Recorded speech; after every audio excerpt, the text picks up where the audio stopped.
যিটো সময়ত যুৱ প্ৰজন্মই চৰকাৰী চাকৰিৰ প্ৰতি দৌৰি ফুৰিছে, ধাউতি জাগিছে, সেই সময়তে ঘগ্ৰাপাৰাৰ উদীয়মান যুৱক ভৰত দাসে নিজৰ লগতে আন 10জনকো স্বাৱলম্বিতাৰ পথ দেখুৱাইছে।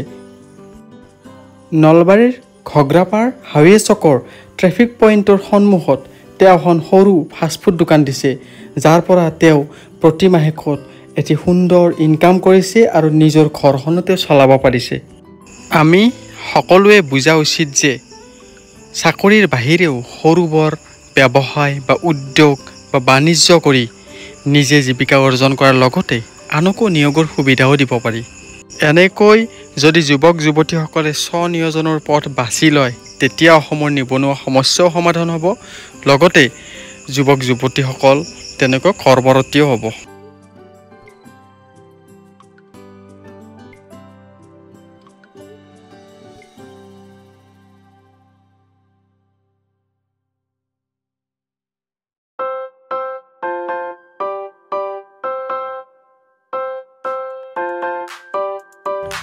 তেওঁ ব্যৱসায়ত সফল হওক আৰু আগুৱাই যাওক, তাৰে কামনা কৰিছোঁ।